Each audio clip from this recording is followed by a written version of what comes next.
Let's pray. Our holy and righteous Father in heaven, Lord, we come to you tonight grateful and thankful to be assembled here together. Father, thankful to have a town that we love. Father, grateful to live in a place where we have some measure of input in how the events of our city are run. Father, I thank you for the men and women who have either volunteered or been elected to serve in these positions. Father, I pray that you will grant them wisdom and strength, and Father, courage to act upon the things that they learn and do. Father, we pray for our city that we may not only survive, but that we may thrive, not just in a physical or material way, but Father, that we may be a beacon of hope to those who are hurting and lost. May our community represent not just the wealthy, but the poor, and may we support one another through difficult times and the good times. And we pray that we can do this, Father, in the name of your Son, Jesus. And so it's in his name that we ask these favors and blessings. Amen. Allegiance to the flag of the United States of America and to the republic for which it stands, one nation, under God, indivisible, with liberty and justice for all.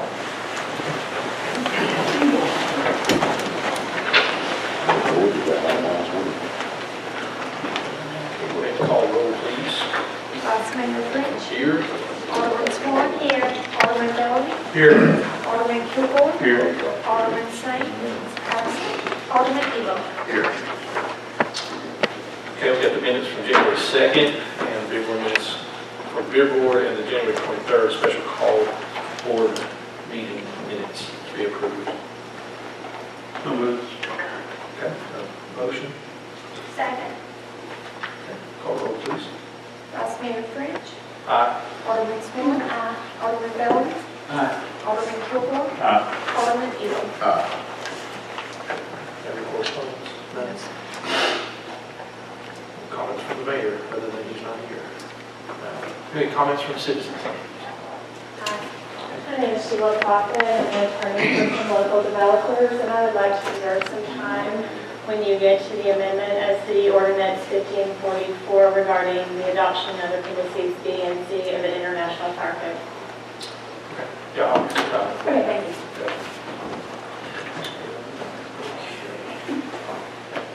Go down through the committees and commissions, safety, I was in that employee. Nadia, finance. I have nothing to report other than our next meeting is February the 20th. Street. I understand the truck we were having a problem with has been fixed right now. So it's in good shape to trade in, so we won't keep that in mind. It is running. I just wanted to comment too. This week I've been approached twice by the street sweeper. That vehicle got more compliments than I believe we've been purchased. So please try to pick it up. Get compliments about that. All right, water. No meeting this month. Recreation. We have a meeting Thursday. We have a couple of items on the agenda.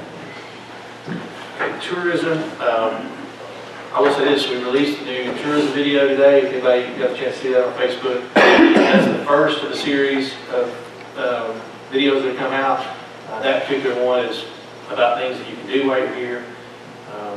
The new website is set to launch in April, so there'll be a series of videos that go along with that in April. I am going to Clarksville tonight and tomorrow for the Tourism Blizzard. There's a 5.5-hour session tomorrow on Play Tennessee, so it's the largest effort that they've set aside for that. They've actually asked me to speak at that for a few minutes. I don't know what they want me to say, but we'll see how that goes. That's all I have to report for tourism. Planning. Our next meeting is the 19th. Okay, historical zone. I have nothing to report.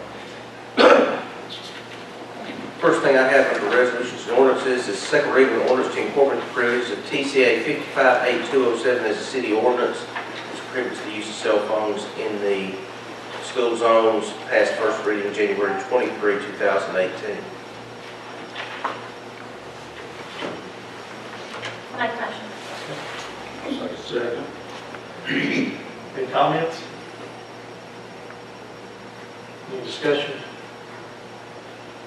So this is a state law, and we're only passing this so that we can get the ticket revenue for it. For the convenience of police officers, so they can write a city citation rather than having to go to sessions court. But it would have the collateral effect of the revenue being shifted. Okay. They have the right to enforce it now, it's just where the ticket goes and the rest of it. It's against the law, it just provides another avenue of venue of enforcement. And it's the enforcement of using a cell phone In in an a school zone. active school holding. If you're 18, if you're under 18 in it, you can't use anything. If you're over 18, you have to use a hands-free device in a school zone. My understanding. Okay. Okay. The state legislature. They got you covered. Okay, any further discussion? Okay, and I think for the sake of explanation, that is essentially what it is. The state passed a law where you're no longer allowed to use cell phone in an active school zone. Right now, if there's a ticket written on that, the city doesn't have the ability to write the ticket. The state only has the ability to write the ticket now. And that revenue would go back to the state currently. The city officer could write it, but it goes through state court. Do the rest of you guys agree with that? I mean, if you're driving through town, an adult driving through town, you have to pull over and hang up your phone before you can drive through the school zone? That's what our friends in Nashville did for us. It's against the law. But we could, Regardless of whether we pass this or not, it's against the law. it's where it's enforced. Yeah, but we don't have to enforce it as a city necessarily. Our state police don't have to. At all. The city officers have the authority to enforce it, it's just where it goes to court. Oh, yeah, true, true.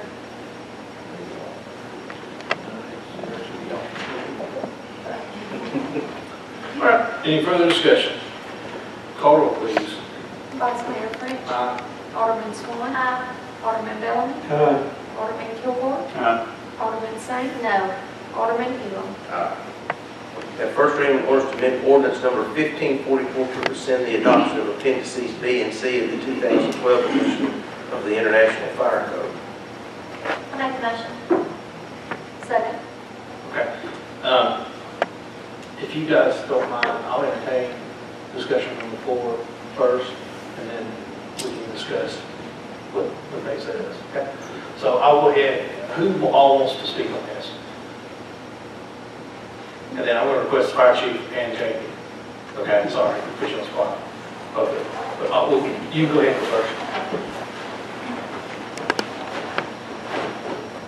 As I stated earlier, I am representing some local developers in the city who had some concerns about the requirements of the fire hydrants and the flow rate. The new fire hydrants are to be placed 500 feet apart, and that is different from their previous placement of 1,000 feet apart. And the reason this is concerning to local developers is because since the implementation of this requirement, local developers that I'm aware of have spent over $40,000 putting in these new fire hydrants. It's also problematic because, and you can hear from the Coast Department as well as the city engineer, they're not aware of any jurisdictions, either city or county around this area who have the same similar requirement. And that includes Rutherford County, quite frankly. And they're able to keep up their ISO ratings without having the 500-foot requirement. In addition, there's also a flow rate change, and they're requiring 1,500 gallons per minute. I've had some discussions with the engineers as well as some city officials who say that up to half of Manchester can't even comply with this flow rate. So that is problematic too. And it's not attainable at this point without major infrastructure change. The developers are frustrated at this point, and I think it's important to keep their business here so they don't go to other counties, so they don't go to another city. It's costing them a great deal of money.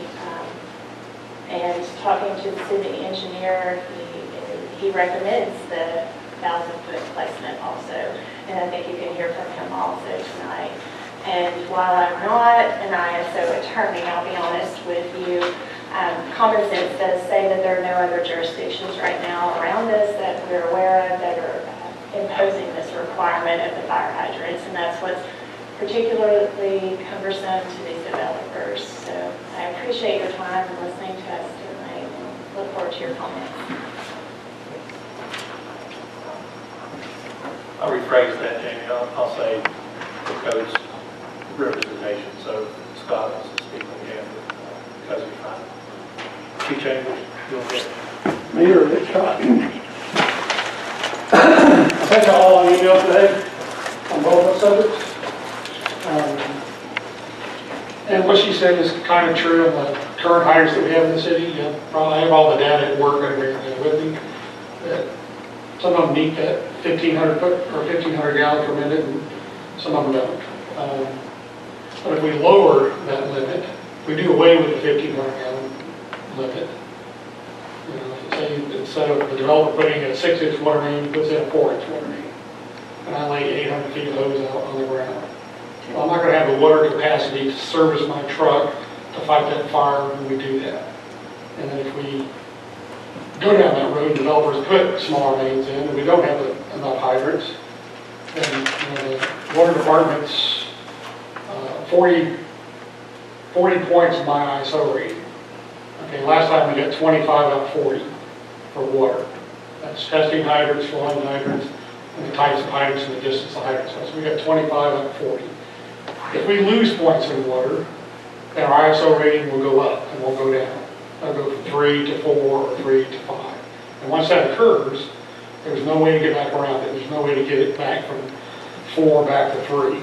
And that, when it goes from 3 to 4, that is passed on to the entire citizens of the city of Manchester. All those citizens that live here pay higher insurance because their ISO rating goes from 3 to a 4. And once that happens, and we continue down that road 5 years, 6 years from now, we can't recover from that. I mean, part of the improvements that the water department's going to make by putting in this larger main is going to give us better water service at that end of the tank. Well, I don't think they're chief, but you can't put a fire hydrant on a 4-inch line. 6 is your. We have fire hydrants on 4-inch lines. Not here. I think there's one. No, there might be 4 over here.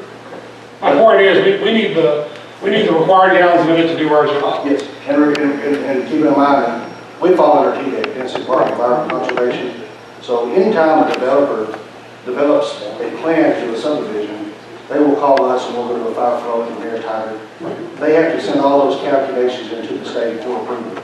So if that line isn't capable of the fire flows necessary, they're not going to put the hydrants on there and color code them correctly. True, but if we do away with that requirement, there is no necessary gallons per minute.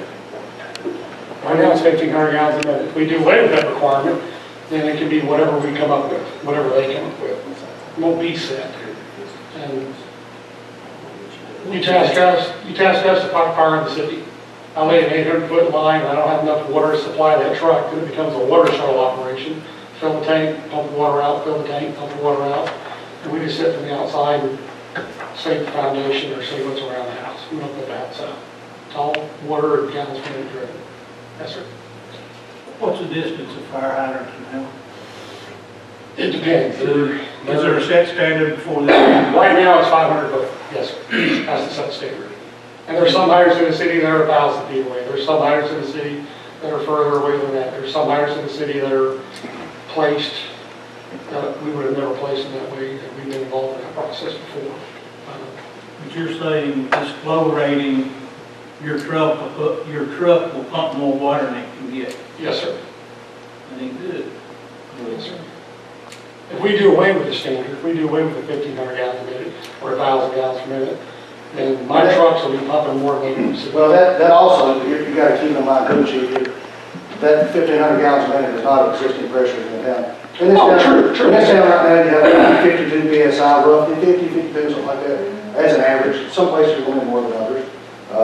True. And that is an interpolated number that you back calculate down to 20 PSI. Right. So if you've got a fire hydrant on a line that's, in actuality, it's 52 pounds of pressure with 1,000 gallons a minute, when you do your calculations back to 20, you're going to have about 1,600, 1,700 True, gallons. and we have a lot of hydrants like that in the city, and we also have hydrants in the city that are giving me less than 600 gallons a minute. So if I hook to that hydrant over there in the Powers Road area, if I hook to that hydrant, currently, right now, I can't support a truck hooking to one of those hydrants in that area. We built a new subdivision in that area, so I've already got bad water there, so I'm just making water worse over there. So if I hook to a hydrant in that area now, in the future, I get 500 gallons coming in, I get 400 gallons going out. The math doesn't add up. Just so you all understand, the fire department flows the hydrants annually. Based on that flow, those hydrants are supposed to be painted and color coded. True statement. We used to do that years ago, but we used to also charge y'all per hydrant every year. And at a point, the city was having some budgetary issues, and we said, if you'll let the fire department begin their normal maintenance of the hydrants, which is the oil in the hydrants, painting of the hydrants, and flowing of it, we won't charge y'all anymore. So technically, you're not supposed to hook on one that doesn't flow. That's very true. If there's a fire hydrant, they pull up, and it doesn't meet, if it's red, they should. Then I can't use it. So all new developments require a 6-inch line, correct, Brian? At a minimum. I mean, you have your city engineer here, so. And the 6-inch line is what you're saying that you want, but you're also saying I need the that gallons you per want minute, that too. requirement of the.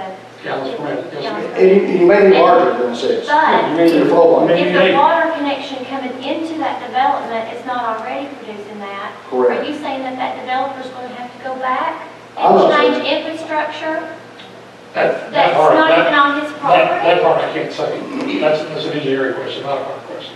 And you gotta recall, that, or That's not remember, a when question for us. our system's been here since, I've got water bills from 1896. And so, obviously, our system's been gone through several times. And at different times, they've had different regulations, and they try to meet it. But, a lot of people always want to do the minimum. That's why we were looking at this one project, on just down the 16-inch line, we're making the unit. And we've created backbones through our systems many times so that we can have more volume and more flow. But the system here, we've got a lot of older lines that, many of them have been replaced and many of them are older. So it's a mid to varied system. And on top of that, when you get to this is Annex B, is the gallons per minute requirement. The Annex C part is the 1,000 foot away. Now outside, or in the, what do you call it, the unincorporated area, or the, what's that area called? Friends area there? UGB. You leave it 1,000 feet in UGB, that's fine. It really doesn't matter. We're not going to incorporate it in the city or run these up with it anyway. Everybody doesn't make a difference. I'm just trying to provide better fire protection to those people out there, regardless of which fire department goes to it. Like case in point, when we had the barn burn down here recently on that road, one hydrant was 1,300 feet away, one hydrant was 1,200 foot away. And we did a water shuttle for 3 or 4 hours trying to put out this barn. If we'd had hydrants closer, I'm not going to say we saved the barn, we wouldn't have done a water shuttle trying to save this thing. Yes, sir. Excuse me. I put in those hydrants, there's 3 fire hydrants there, okay? There's one in front of David Pennington, there's one down in front of Wimperdue, there's one down before you go into Laurel Crown right there. Okay. At the time I built those roads and put in those water systems, there was no requirement for a pump. Yes, I thought it would be better if I put some in for insurance purposes. That's very If true. y'all had, there's 4 companies out there, if one company had went on one line and another on another, if there's three things to draw water from, I believe my barn would have been saved, and I lost $150,000 there because we'd had adequate water. I could have saved something there, not all of it, but something. If we had a hydrant closer, that's quite possible. We had one, let me tell you what, you had one closer, right where Dr. Spangler's house is, right across in front of where it used to be right there, but nobody went there. It's there, go We get it. use our Technology to show us where the hydrants are at. One was 1,000 feet away, one end of one road, one was 1,300 feet away at the other road. That's where the, 300 feet that's, side there. that's where the fire departments went to shuttle their water. I don't determine where they shuttle water. There's 3 hydrants there, that's it, not 2. I know there's more than 2 in that area, but the ones we use, I've not used 2 in that area. So when the ISO was being calculated, the UGB areas is never looked at? No, it's the city of Manchester. The confines of the city of Manchester. That's what they look at. And they take the hydrant flow data, and they get data from Brian's folks, and they get the flow data from us. So they actually, so that was the question I was going to ask. So they actually look at flow data, they don't look at an ordinance requirement? They look at flow data, and they also do like a, just WAG as an example, but they take a guess. Because sometimes they won't take the flow data, and they'll just estimate. It's okay, well, we're going to estimate for 1,000 feet apart, and they're 1,500 gallons a minute. Sometimes they'll do that, and then they come up with your rating. Sometimes they'll come in and they'll go through your books, and they'll look at all your flow data. And if we have the data to support that, which like Brian was saying right now, a lot of them aren't 1,500 gallons a minute. That requirement wasn't there years ago. The requirement's there now. It used to be like 1,000 gallons a minute, now it's 1,500 gallons a minute. Yes, sir. I got one more question. Regardless of ISO, regardless of anything, if this is done, does it put our citizens in more danger? Which my firefighters in more danger? Yes, Your sir. firefighters, man. Yes, sir. You're the one that we entrust to do the firefighting. Yes, sir. Is this good for the city or not? According only to fire protection and protecting your men and the citizens of Manchester. I don't think it is, no, sir.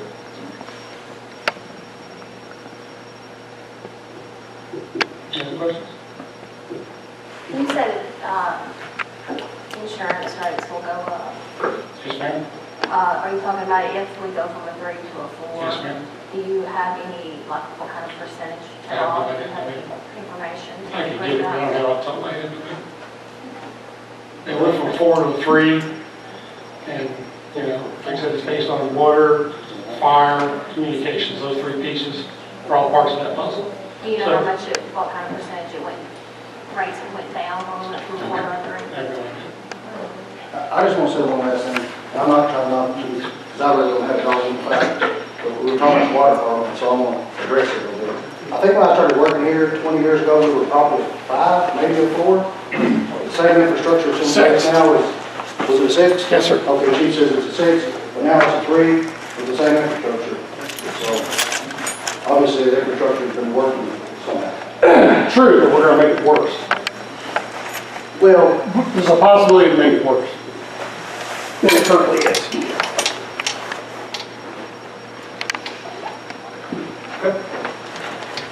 Coach?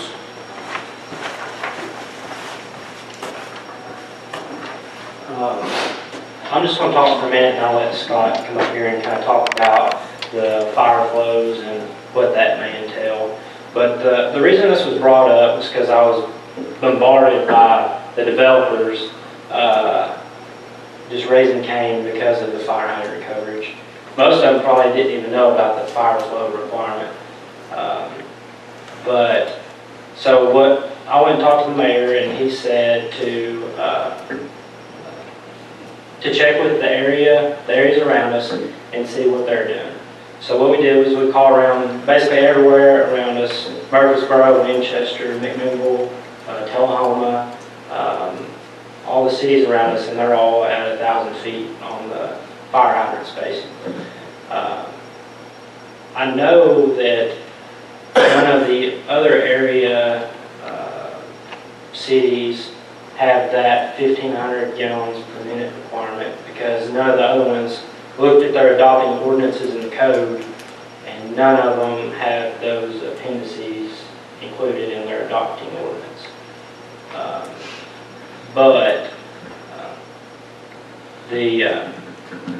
So I was just going to tell you that that is what the area cities are doing, is 1,000 feet. And well, basically they go and they adopt the minimum code that the state has adopted, and that'd be just the International Fire Code without any appendices adopted with that. So And I think Scott's going to come up and just talk to you about the 1,500 gallon per minute fire flow.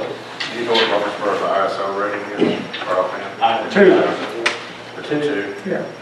And even though they may have hydrants in Murfreesboro 1,000 feet apart, there's one over here, 500 feet later on the other side of the road, there's another fire hydrant.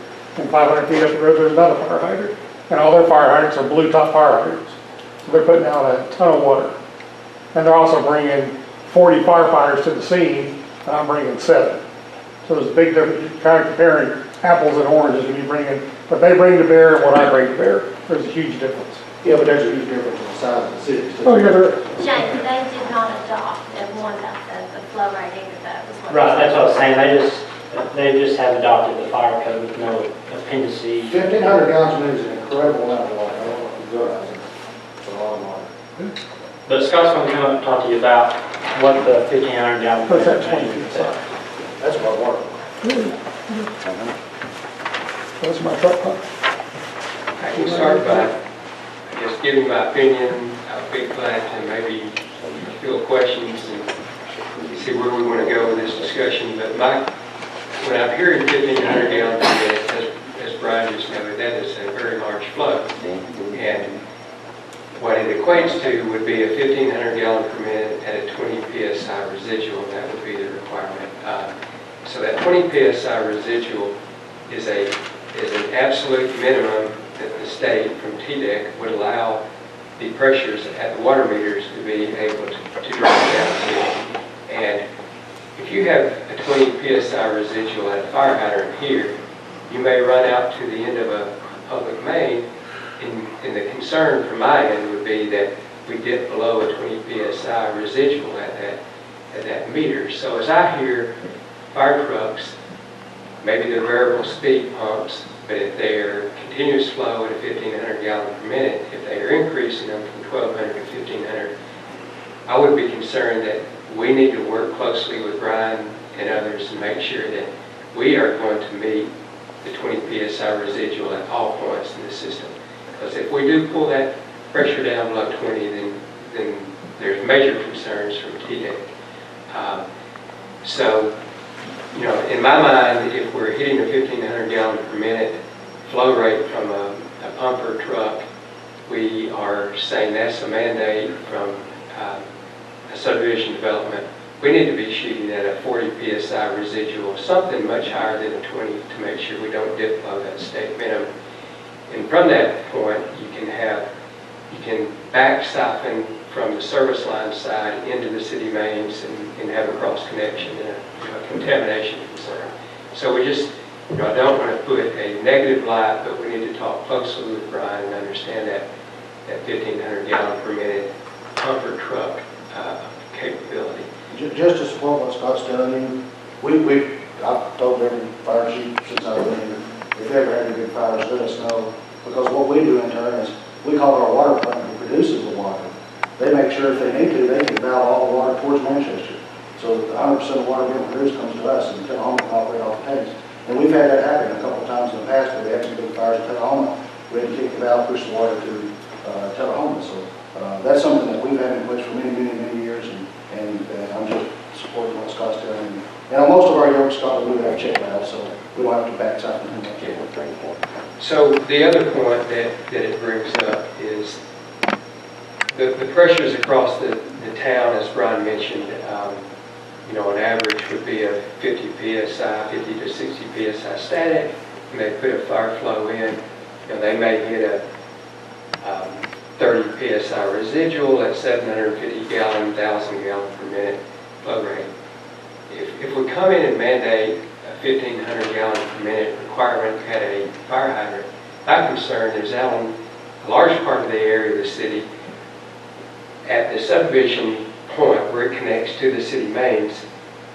Right now, we may be, it may be very marginal on hitting a 1,500 gallon per minute capability of a hydrant.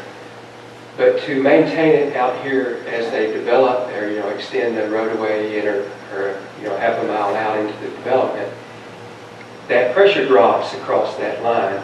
And it may be requiring the developers to put in much larger lines, where a 6 inch is minimum to have a fire hydrant on it.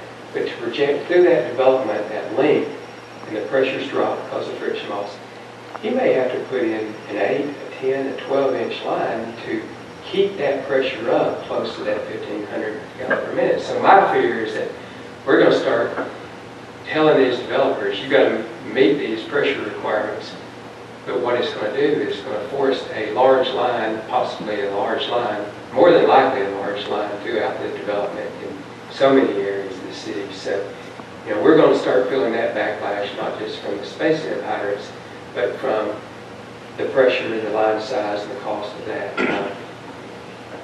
I understand the need, what Chief is saying. I think I would be glad to discuss it further again with Brian, Jamie, and us work through it, but my concern is what we're putting on them is definitely different, as Jamie commented, in other cities throughout the area. And, we've got to be careful from the competitive side, but just really we could be adding a very large cost to a lot of these developments because of line sizes as well as the spacing items. So I'll pause there and let y'all ask any questions that I may help clarify the issue.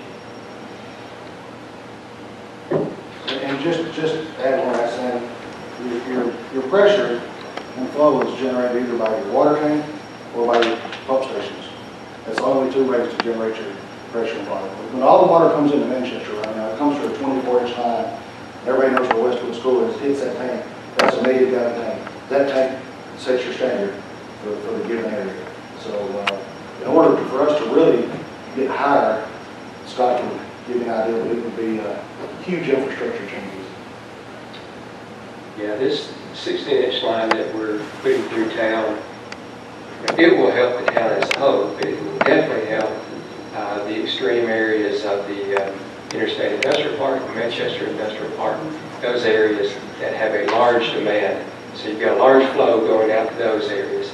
So it will definitely improve. It will improve some of the periphery of the town, but still there's so much on the periphery that are fed by sixes and looped 6-inch lines that still you have a lot of friction loss. You have a lot of loss. So in those areas, it's going to be very tough to meet a 1,500 gallon per minute demand without a large line size throughout the Has the loop that Monterey is helping us with, has that been put in yet, or is it? Not yet. Okay, what's it going to do to the pressures where it's low when that is completed? I've heard when they said that it was going to bring pressures up, and when we had the loop all the way around, the main loop around the city.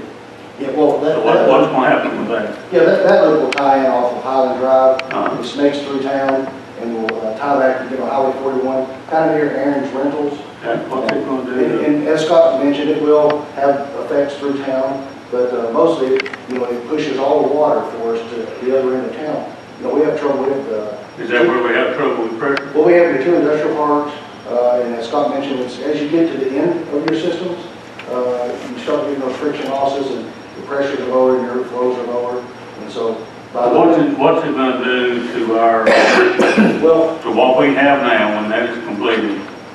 What can we expect that to do to our pressure? Here's part of your answer, is that years ago, about 96, we saw the need for this 16-inch line, and as we did the Highway 41 widening jobs, we would have to put a 16-inch line in place, knowing that at some point in the future, we would need to tie that in so that you have that backbone. So, that 16 that's in place now is fed by a series of smaller lines. Once it's tied together, that large line feeds it, takes that burden off those smaller lines and that demand off those smaller lines. So that's where you're. So that's going to bring pressure back up? It will definitely, right now, as the demand increases in the industrial parks, we cannot meet that 20 PSI residual as that demand continues to rise out there with the pump stations that we put in. That's the reason this line, this 16-inch line, has become critical to make sure that we can feed those areas. But as I just mentioned, out in the periphery of the city, as you step away from that loop 16, you still have these friction losses. You still have these less pressures. So that line helps as a whole, but what it's generally designed to do is to push that flow out to the main draw area of all of your hotels, your industrial parks, that area of demand. Does that answer your question? Well, I don't understand. I was told the main reason we were doing this were to get pressures up to the other end of the city where Yes. they're low. Is it gonna do that? Oh, yes, yes, absolutely. So we're gonna be better off with It's not going to affect the entire city. You have to run multiple routes. It's all connected together, it's gonna affect it one way or the other. Yes, indirectly, that's correct. Because that series of smaller lines that feed it, will not have to feed the large line, and the large line will be fed by the 16, pulling that demand off of those smaller lines. So there is a nominal effect there also. And we've been creating backbones in our system for years. We spend a lot of money out on Oklahoma Highway equipment. As everybody's aware, we have a 24 that comes into town. We cut across where the Highlands development is. What's it called now? Waterford, the Waterford development. Back in those days, it was called Highlands when it was just a plan. We cut across that development with a 24, looped it into our 10 that's on the Oklahoma Highway, so we could push water. The one halfway between here and Tullahoma. Yes, that's correct. Where we just have down the street. That's right. And then we also created another loop out off of Mountain View Road, Blanton's Chapel Road, and it ties back in on 41. So that we've been creating these loops for the last 20, 30 years, trying to, better your system. And But that 24 that you mentioned down on that extreme end, it benefits a large portion of the city. It benefits all the rural trail area. It pumps all of that pressure up. because it pulls that demand off of all those lines to feed it. So. And this 16 will do the same. It benefits the city as a whole, as he mentioned. It just has the bigger bang for the buck out where we have these real high demands, the industrial parks. But it has bang for the buck as a whole. Chief, when you buy a new truck or when a truck becomes obsolete because it only has a 750 gallon per minute pump or 1,000, are you required to have 1,500 gallon? Right now, ISO requires us to bring 3,000 gallons a minute to the scene.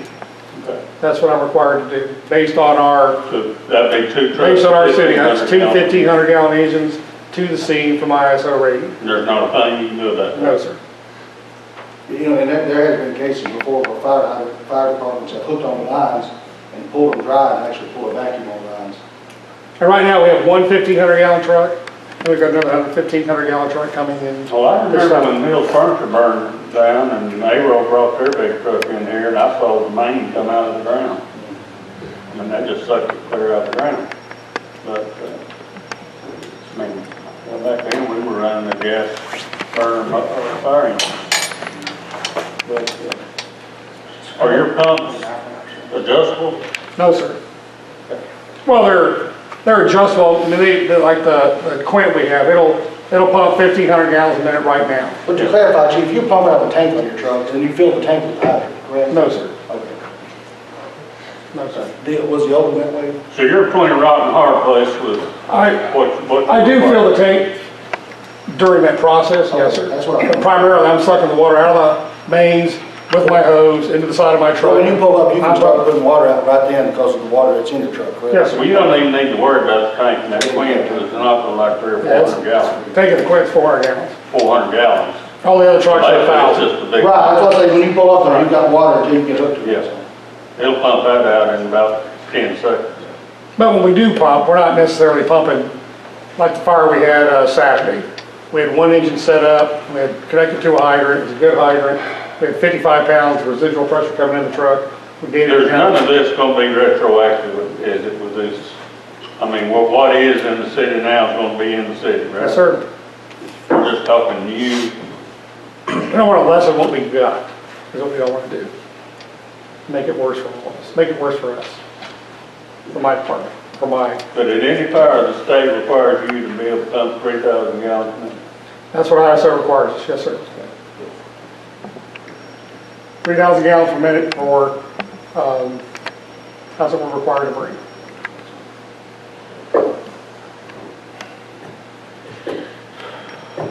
Scott, do you know how, That's 4.3 million gallons in 24 hours. if we do what's asked here, how that would affect the firefighting ability within the city as far as being able to protect the citizens and their property? Sir? I was asking Scott. Oh, if he okay, had I'm any idea. You done told me, I think. The 1,500 gallon per minute requirement, if we back off of that in our meeting, you know, as reasonable as 750, 1,000 gallon per minute, 1,250 gallon per minute requirement, something less than the 1,500 gallon per minute, then that whatever that number is that we have to meet, to establish that we're going to meet, then that sets the line sizes through the development. And that's where, yes, any decrease in that line size is going to result in a lesser flow rate that's available to come out of that fire hydrant. So, Yeah, I know this is probably not a cut in stone figure, but if I'm developing this, what's the difference in cost for me to put a 6-inch or an 8-inch in? How much does it cost me to put an 8-inch in as opposed to a 6-inch when I'm doing it, or replacing, I understand it's going to cost a lot. But when I'm initially doing it, how much more will an 8-inch line cost me than a 6? well, I really think your comparison is probably more a 6 to a 12, 6 to a 10 or 12. Okay, well, 6 to an 8 probably is not buying you enough GPM. Okay, 6 to a 10. Yeah, so you're probably looking at a difference in $20 a linear foot to $40, $35, $40 a linear foot cost on average. And then that valves and all of your purposes add up. So yeah, I mean, it is substantial. As you multiply that times a linear foot through the development. Your tap and saddles, even for your hydrants and all that. So, yeah, all of your items, but that's the part that we're going to feel the heat on, and that's the part that we just have to, in my mind, work with the chief and determine what is a reasonable number. It's a tough question, but it's one that gets substantial. I want to have you quantify something too. If the chief had to fight a fire, hypothetically, if he had a fire that was 3,000, he had 2 trucks with 3,000 gallons of it, just to give you an idea, that's about 4.3 or 4 million gallons a day. That's 2.5 million more gallons a day than I put through our sewer plant every day right now. We were about 1.9 or something million too. So we're over 2.5 million gallons. So it's a lot of water, just to give you an idea how much water it is. It's a lot of water. And I don't need to fight a fire full. No, but you're, you know, but it helps you quantify. the normal requirement is 1,500 gallons a minute for 2 hours, or 1,500 gallons a minute per hour. That's how the standard's set. It's not set for a 24-hour period, because I don't fight fires for 24 hours. So Right, but I'm just trying to the standard says 1,500 gallons, I gotta be able to pump 1,500 gallons a minute for 2 hours on this structure. Or if I'm gonna build let's say we're gonna build a new building on that 100 acres in the industrial park. Okay, we know right now today that we don't have the water to support a new building on that 100 acres in the industrial park. We know that as a fact. So if we're gonna build a new building out there, a company B is gonna go out there, and they're gonna build it, they're gonna have to put a tank out there to support the water, to support the sprinkler system, and to support the fire hydrants out there, because we don't have the water in that industrial park. Which industrial park right now. because one was Or the Manchester industrial park, not the one on the right side, the one on the left side. We're out there with the cheese factory. But that was designed, Stockton, it was designed to be able to feed what it feeds and to be able to loop in to meet the needs for the future. It's all based on an hour or 2 time frame, not a 24-hour time frame. How many trucks do you usually take to a structure fire? Residential, I take 2, commercial, I take 3. How many do you have available? 4. You have 4 available. I have 3 primary trucks and 1 reserve engine. And here lately, we've been able to do it with, the last 2 fires we had, we've been able to do it with 1 truck or 2 trucks. If I put that ladder in the air, start pumping, 1,000 gallons per minute out of the tip of that ladder, I want to eat up a lot of water real quick. And Tim and Alderman Kilgore, also the question you had earlier about how it affects the 16-inch line affects the system, that 16-inch line directly affects what he's talking about right now, because it gives us the ability to put more water through our brand new pump station that we just built. Well, one reason I asked that is everybody's talking about pressures and nobody's talking about that, which was touted as solving our pressure problem. Well, we don't have first off, we don't have a pressure problem by any means. Okay. The state of Tennessee says all I have to supply to any customer is 20 PSI and 2 gallons of minute, period. But We well exceed that, so. it's going to solve the problems that we know are pending at the industrial parks. Is that? Chief, which is more important, the 500-foot distance or the distance between 1,000 and 1,500? Well, I haven't sat down with PSI. Jamie, we haven't sat down and discussed this, so we have to do that first.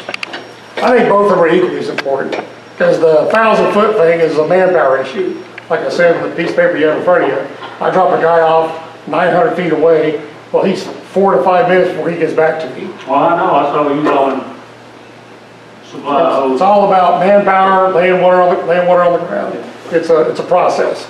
And with new homes, new construction, 3 to 4 minutes, new homes are flashing. People can talk about Rutherford County all they want, but they show up with 20 or 30 men. You've got, if you're lucky, 3 on each truck.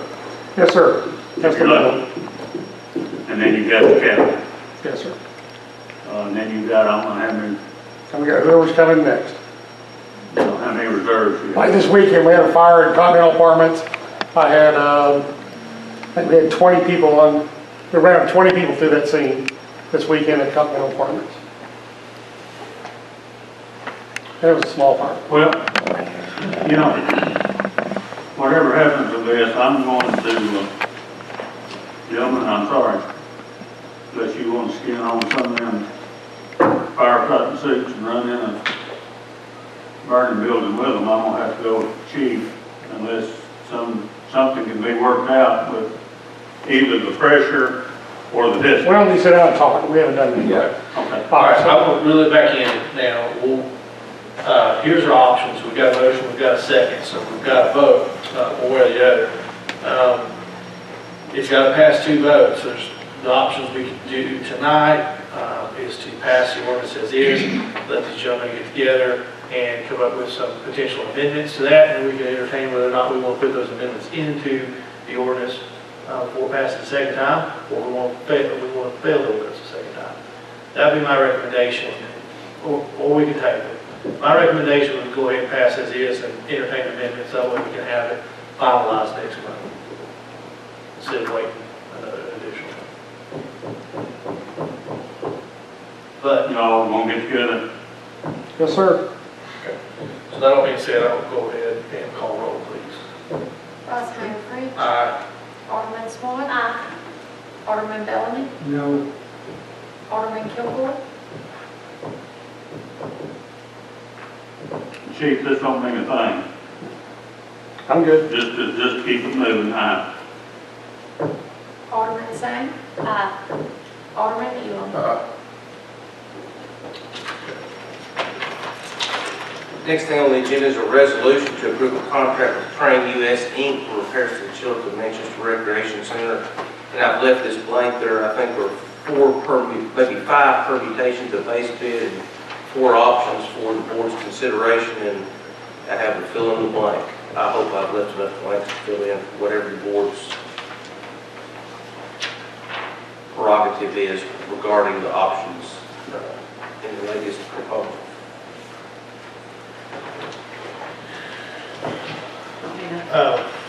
Skip. We need a motion, second, go ahead. I'll make a motion. I'll second.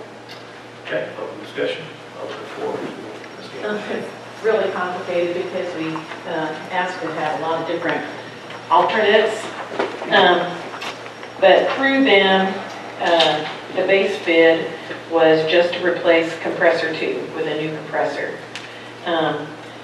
Lead company, we had 2 bidders, Lead Company and Train Services. Lead Company was $53,771 when you added all the points in there that they broke out, and Train Services was $49,794. Then they had alternatives, and then but both companies goofed up and didn't read the specs apparently completely, and so they would put a figure to something that was not what that alternate had expressed. So what the Rec Commission had talked about was replacing both Circuit 1 and Circuit 2. Circuit 2 is the one that's down, but replace Circuit 1 also so that they're both on the same time schedule. Alternate 3 on your price summary, I think you have that from the train services. You would get Circuits 1 and 2 compressor replacement with a 2-year compressor warranty and a 2-year preventative maintenance agreement. You could go with alternate number 5. That is the same as number 3, except you get a 5-year compressor warranty and a 5-year preventative maintenance agreement, but that jumps it to $74,000. My personal opinion is alternate 3 with the 2-year.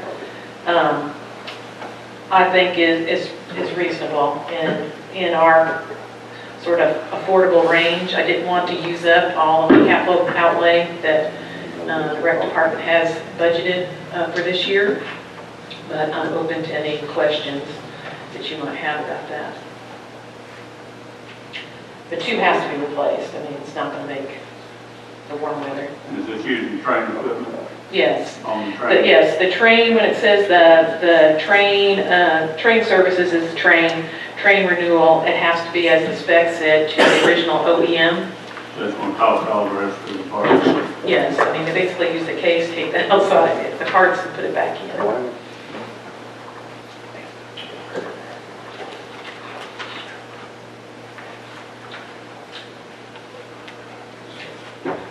But if you, I don't know if you got this pricing summary sheet in front of you, but if you do, on the train services, you're basically getting Circuits 1 and 2 replacement for $58,000, whereas alternate 4 was just compressor 2 with a 5-year warranty, and it was almost the same price. So that's what I would recommend, is that we go to alternate 3 for $58,944. So is there a resolution here for alternate 3, or are you asking us for more specific? No, to go ahead and enter into a contract with train services to replace Circuit 1 and 2 as alternate 3 is listed. We'll have to, I'll have to entertain a motion to amend the resolution. Pretty much going to insert that in the blank. Okay, gotcha. Whichever option you all pick. Okay, I have Alderman Kilgore made that motion to amend. Alternate 3 then. That's That's the 58,000. 944. Don't think that, jumping from 58 to 74 for 3 more years of a warranty is worth that. All right, we have a motion and a second. Any further discussion? Call roll, please. Vice Mayor Fritz. Aye. Alderman Swan. Alderman Bellamy. Aye. Alderman Kilgore. Alderman Saint. Alderman Kilo. Next thing we have is a resolution to apply for a Tennessee Small Cities Community Development Block Grant. It will require a match of $60,000 by the city of Manchester. The total project's estimated to be $375,000, and the grant would be $315,000. But it would commit the city to the resolution as presented, commits the city to pay $60,000 over the course of this drainage project. Okay.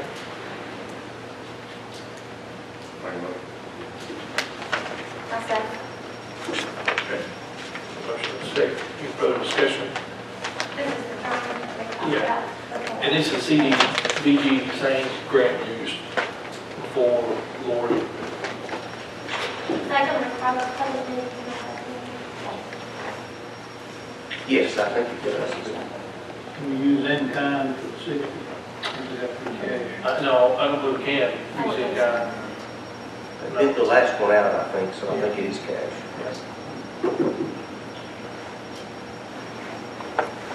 Okay. Any further discussion? Go ahead and call roll, please. Vice Mayor Fritz. Aye. Alderman Swan. Alderman Bellamy. Aye. Alderman Kilgore. Aye. Alderman Saint. Alderman Elo. Then you have a resolution accepting the streets in Cooper Place subdivision. These have been approved by the street department and the planning commission, and I have adopted the names that are on the subdivision plat, but it's the prerogative of this board to name the streets. I think it's been completed, and when they do a certain number of the lots, I think 75%, then they put the top coat on, and Mr. Sane or somebody from the street department's been out and looked at it. So the board's prerogative as to what names you pick, but I use the ones that are on the existing plat 693A. Make a motion. Second. All right, any further discussion? You want to name the street after yourself, here's your opportunity. All right. Call the please. Vice Mayor French. Aye. Alderman Swan. Alderman Bellamy. Alderman Kilgore. Aye. Alderman Sane. Alderman Elam. Last thing is to dedicate this week, February 5 to 9, is Quit Smoking Week. Proclamation there, patterned after the one adopted by Governor Haslett. I'll make a motion. I'll second. Any further discussion? Call roll, please. Vice Mayor French. Aye. Alderman Swan. Alderman Bellamy. Alderman Kilgore. Aye. Alderman Sane. Alderman Elam. On your new business, there's some hotel motel codes. We talked about adopting regulations for the hotels and motels and having some sort of inspection. We can do that since we're not contracted with the state. It's again, the board's prerogative as to how involved they want to get. I can get them from other places or whatever the board wants me to do as to whether, I think there was some issue about the hotel motels not being up to the standards of some of our summertime visitors. We'll need to find some somewhere and propose those for a work session. Probably needs to do that, but whatever the board's prerogative is. I think that we should entertain that discussion. Absolutely. Let's have a motion on it for the next work session. I'll make a motion that we entertain that discussion at our next work session in March.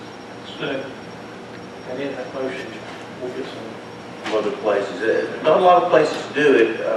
The state's regulations are not much, and enforcement's even less. Okay, I'll open up the floor for discussion now, and I'll start that. Here's the thing, a lot of the hotels that are doing things the correct way want to see these things enforced too. And as far as the financial impact of it, I do know that several contracts have been lost that Manchester hotels at one time had. That's enough to concern you with one event, but I think that would certainly be a concern for future events too, if that become a trend. So we'll do that. Anybody's got a recommendation? I'm going to raise the Tennessee Hospitality Association recommendations. I actually have a meeting with them tomorrow set up about this, and we'll talk to them specifically about it. So, when they hotel out yourself, there's your chance. Okay. Got a motion, second, any further discussion? Okay, call roll, please. Vice Mayor French. Alderman Swan. Alderman Bellamy. Alderman Kilgore. Alderman Sane. Alderman Elam.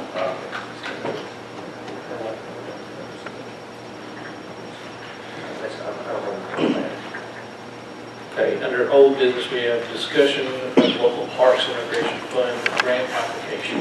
You all asked me at the last work session to get more information about the possible local parks and recreation fund grant application that is due in April. And so this is what I've been able to find. I don't need a resolution from each night or anything like that, but I need direction because this takes a long time to put this grant application together. It's one of the toughest ones I ever do. And it requires that we have a lot of public meetings to get public input, so I need to know what the scope is going to be able to do that. So, here are a few little things for you to look at. This is a spreadsheet. possibilities. And this is a picture of what you have restrooms look like.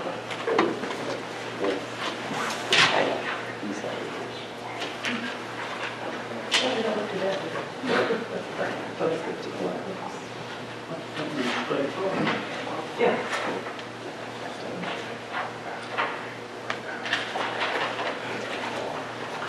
So, in this grant is a 50-50 matching grant. We have used it to do everything that's been in that soccer park from the Greenway to the first 2 phases that we have done. This grant will allow you to use in-kind labor materials, which we have done both times. What I put on this spreadsheet is just, like I said, round numbers.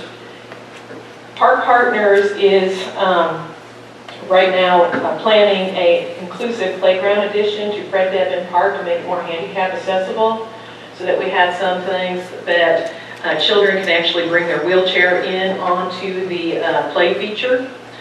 And it would have a poured-in-place surfacing so that you would be able to roll wheelchair, walker, whatever completely on that. It would not be in that loose fill. Well, anyways, they have a set project of $130,000. If they, we put this in the grant, they are committed to providing the match of $65,000. Mike Niederhauser is helping us really get this kicked off. They have $20,000 now. I want you to look at the timeline so you get where I'm going from. The grant is due in April. We won't find out until September, October. It's just like it was last time. And we wouldn't get a contract probably until April of 2019. So you're really looking at a project that's going to be funded over 2 years. And that first year, you're not going to spend a whole lot of money. It's going to be more in that second year. So I'm just saying that Park Partners is going to have 2 Bonnaroos they're going to work. They got some fundraisers, so I feel confident they'll be able to raise that. They've never not been able to raise what they've committed. The soccer field lights, the Rec Commission voted that was, a priority for them. And what I did is I contacted Musco Lighting, and they gave me a 2 different estimates. $340,000 would be if you put LED lights. The $280,000 is if you put the HID metal halide lights. So again, you look at what the state match would be, the local match would be. On this sheet, he did send me so you can see the 25-year cost of ownership of them. If you get the LED lights, you don't pay any maintenance, no parts, no nothing for 25 years. You don't even pay for the lamps. The HID, you get a 10-year warranty on that. So when you're looking at this bar graph, it's just showing you that over 25 years, this is how much you're going to pay for those HID.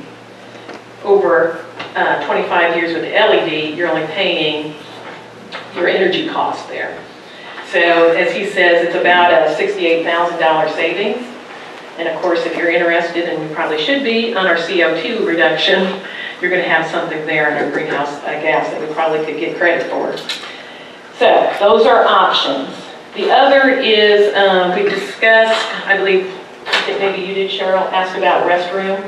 That is something the public does want. I mean, we just use porta potties. One of the more cost-effective options is to do a prefab, buy a prefab concrete restroom. I contacted the Parks Director of Morristown because I heard that he had used these. He has 14 of them in his parks. His city, that's their decision. That's the only kind they will use anymore. So this is just an image so you can see they would be ADA compliant, all that. You can heat it so that they can use it, during the winter. It wouldn't have concessions. That's not what we're going to do. Put in there. You'd have a family area, so a family could go and change in there or use the restroom. That would be approximately $160,000. So the total project cost, when I did that $630,000, I put the LED in there and not the HID. If you want to subtract $60,000 off, but anyways, $630,000 for the whole project. That means the state would give us $330,000. The maximum this year is $500,000, so we're in the ballpark there. So how are we going to pay for our part? Well, as I said, Park Partners would pay $65,000 for theirs.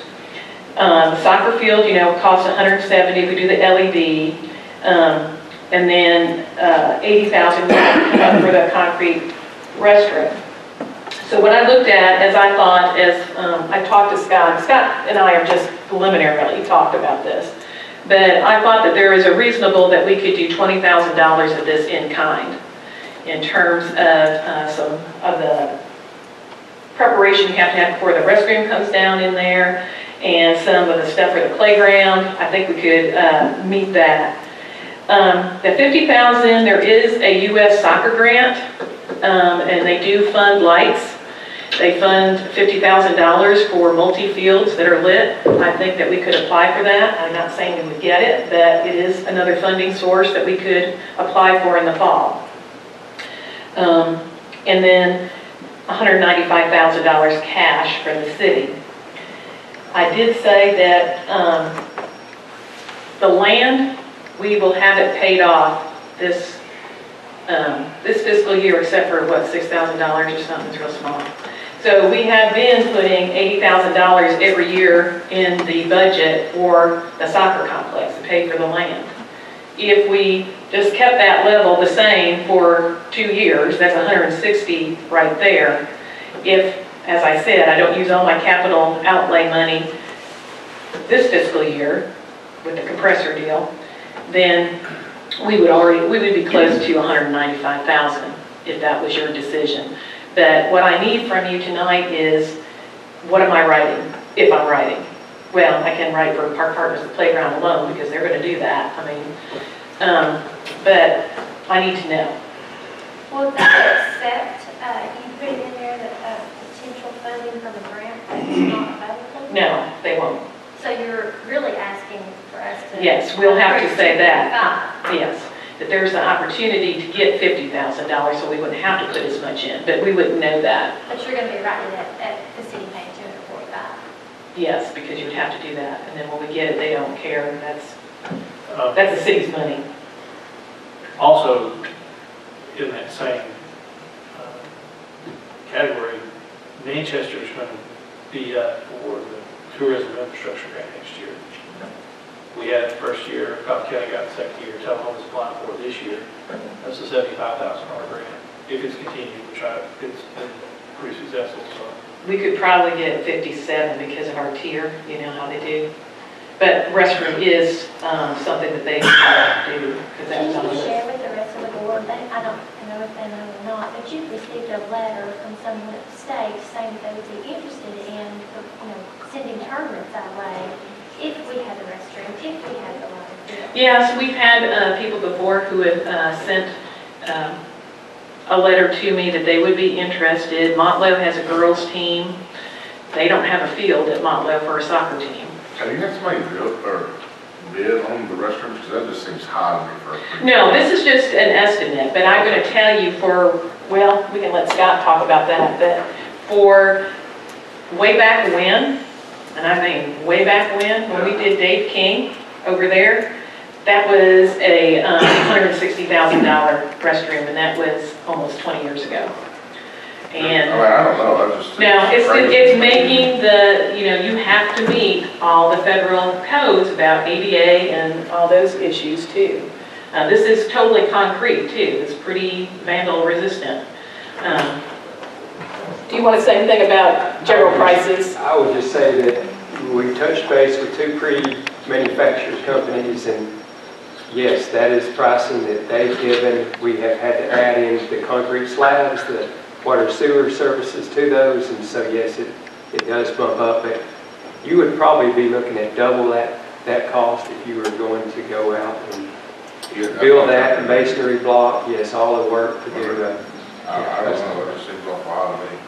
Well, that kind of playground equipment seems fine to me too, but it's all liability that they build into that.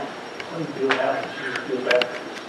Yeah. Really, that's what I do. Or you can just not do the restrooms and we keep using porta potties. No, I mean, I'm just giving you options. this seems crazy. But if you want to have improvements done to the soccer field in the next 2 years, you know, your opportunity is now to get the state to help pay for it. And this is gonna, I think it says it's gone over 2 fiscal years. Yes. So we're looking at being able to split that 240, whatever, and if not, we're looking at splitting that over the next 2 fiscal years. Yes, you wouldn't pay for all this in 1 fiscal year. And I am confident, I mean, I can speak to the tourism side of things, I'm pretty confident about that grant, that because we utilize that grant, the first time to run the electric grid for the lights down there. So that infrastructure is already there, and that was used for the tourism grant, and matched by the Tourism Commission. So I do feel pretty confident, that's a $57,000, but it has to be matched too, by the commission. Well, this is an investment. I mean, it's an investment in, not just for, hey, Parks and Rec and the people that are working here. It's an investment in our community and how we draw people to come and choose to live here. Retail, we want it to expand, but that's got, a certain difficulties But right if all now. goes well, if we got the soccer grant, and we set aside the money that Alderman Zane was talking about, then we're looking at 35,000 worst case. Yes, and I should say the department right now has about 32,000 at the very minimum left in a capital outlay, the capital equipment for the rec center that hopefully we're not going to have to use and we can roll to this project if it is funded. And there may be some more, but I don't want to say that because it's too early. But we So you just knocked that down to $3,000.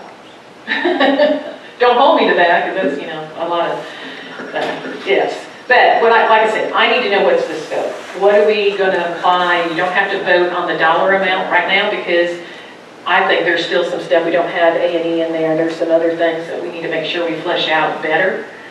But Well, I think under any circumstance, we need LED lights. Yeah. I mean, that's Let's do this. We got LED lights, bathrooms, and both. So if you're in favor of pursuing just the LED lights, raise your hand. Well, hang on. Okay. There's no drawback, right? I mean, is it less than our chances of getting this grant because we're asking for so much? Would we have a better chance of getting this grant if we just said? no, it doesn't. The maximum you can ask for is 500,000. We're not asking for 500,000.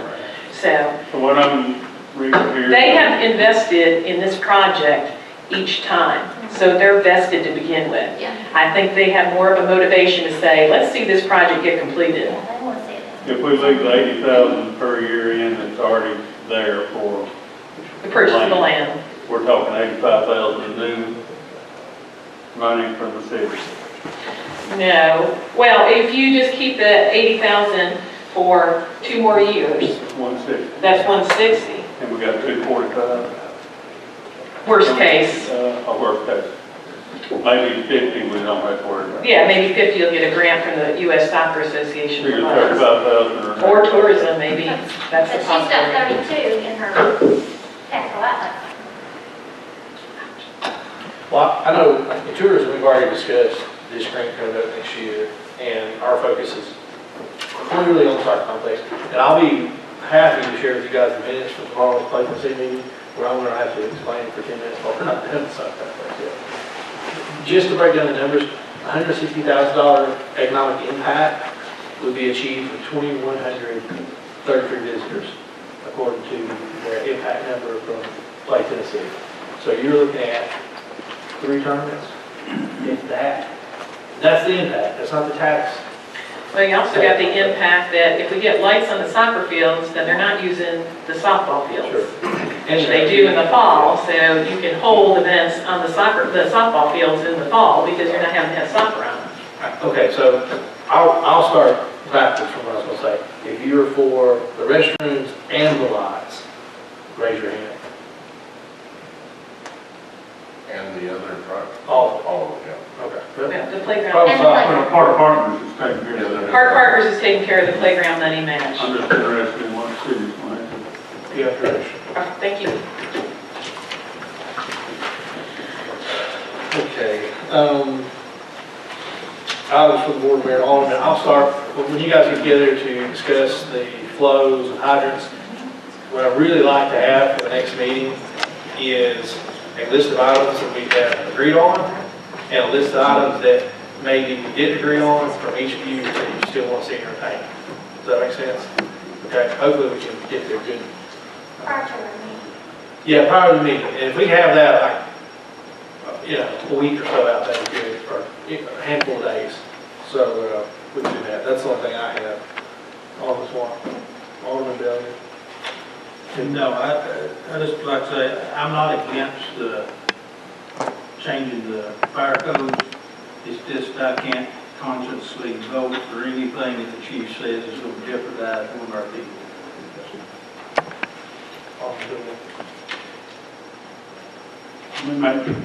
We're at 500 foot right now, right? In some areas, yes, sir. In some areas, we're more than that. I'm talking about right now. Right now, we're more than 500 foot, yes, sir. We're going from 5, everyone will go to 1,000. Yes, sir. Okay. Some areas, yes. They will agree to such.